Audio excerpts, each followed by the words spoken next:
I know most people find it disturbing, but someone has to do it. I collect dead bodies.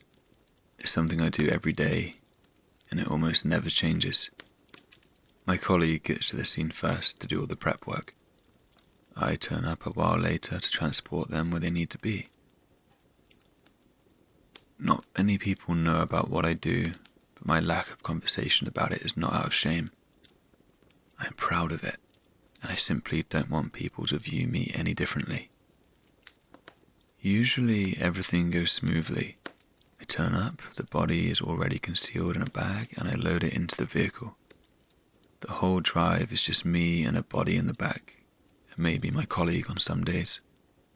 But yesterday the drive did not go as it should. The events that transpired mean I will live in fear for the rest of my days and may have to give this up.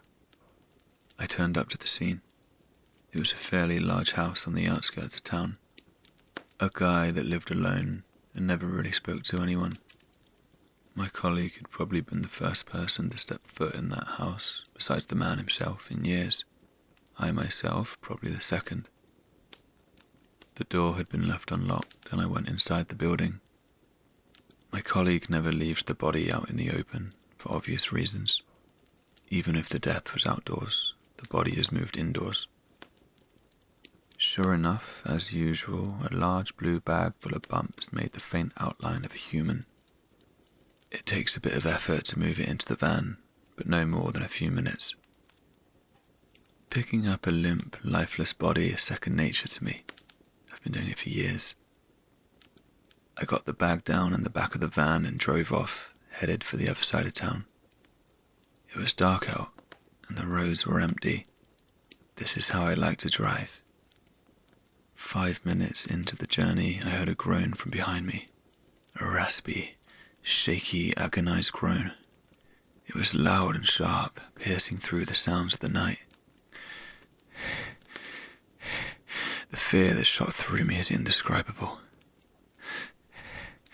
I felt a pit open in my stomach as every muscle in my body tightened.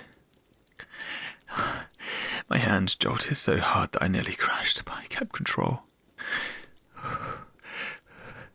The back of the van is too dark to see into, so I grabbed my flashlight from under my chair and pulled the vehicle to complete stop. As I shone it into the bag, I saw something I'd secretly always feared. The bag was set upright. I crept closer, trying to be silent. A muffled voice from within the bag spoke. Hello? Who's there? I can hear you. I wasn't sure what to do. My colleague always checks their pulse. Had he made a mistake? He must have. I slowly unzipped the bag as the man inside began to scream. We stared at each other, both our eyes showing the terror within us. His cries echoed beyond the walls of the van out into the darkness. I wanted to join him and cry myself as I knew what this meant, but I held it back. In a blind panic, I took my flashlight and struck the man on the head. I know that's unprofessional, as I didn't want to damage his skull, but it was my first instinct. It didn't kill him, though. It didn't even knock him out. He fought me, and I wasn't strong enough. He just kept screaming, "I know what you did! I know what you did!" Why couldn't he be like the rest? I'm ashamed to admit he got out. He opened the back doors of the van and got out. He was smart about it too. He climbed over fences so I could only follow him on foot. It stopped me from driving after him. After just 5 minutes, he was far enough ahead that I could no longer hear him.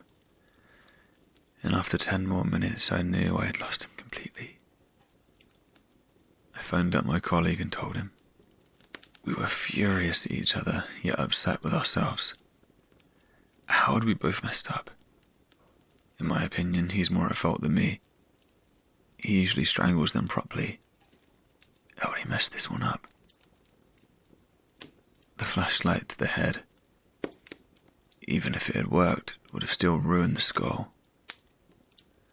Strangling is the only way that leaves the body in pristine condition.